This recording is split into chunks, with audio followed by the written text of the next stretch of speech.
មខ្ញុំស្មងគេខ្លាំងណាស់តែកម្មក្រាស់ប៉ះចំតែមនុស្សសាវាព្រំលីខិតអើយអ្នករវល់ទៅណាដឹងទេសងសាខ្ញុំនាងសំបែកហើយ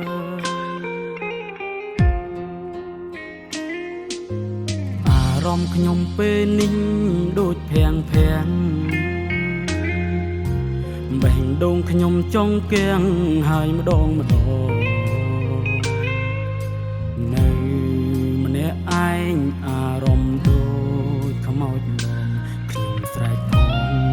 យំផងគ្មានអ្នកឮខ្ញុំស្រែកផងយំផងគ្មានអ្នកណាឮគេទៅចោលរូបខ្ញុំហើយគេទុកឲ្យខ្ញុំនេះនៅម្នាក់ឯងព្រោះពេលនេះរូបគេ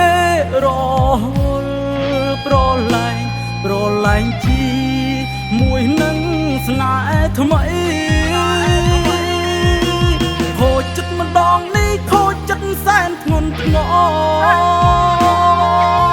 ឈឺចាំដល់ក៏ពេកចង់តែរត់ទៅបួស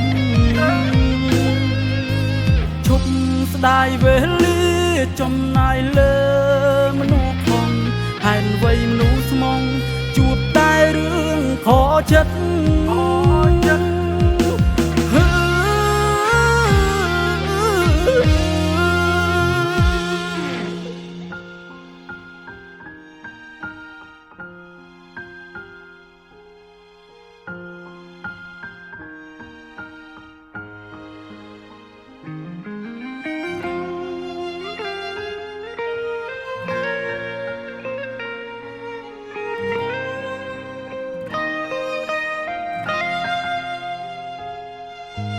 អារម្មណ៍ខ្ញុំពេលនេះដូចភាំង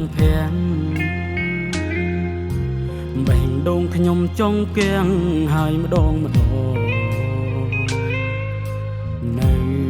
ម្នាក់ឯងអារម្មណ៍ដូចខ្មោចលង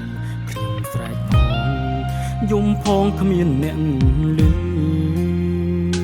ខ្ញុំស្រែកផងយំផងគ្មានអ្នកណាឮគេទៅចោលរូបខ្ញុំហើយគេទុកឲ្យខ្ញុំនេះនៅម្នាក់ឯងព្រោះពេលនេះរូបគេរហូតប្រឡែងជាមួយនឹងស្នេហ៍ថ្មីខូចចិត្តម្ដងនេះខូចចិត្តសែនធ្ងន់ធ្ងរឈឺចាំដល់ក៏ពេកចង់តែរត់ទៅបួសឈប់ស្ដាយវេលាចំណាយលើមនុស្សផងហេតុអ្វីមនុស្សស្មង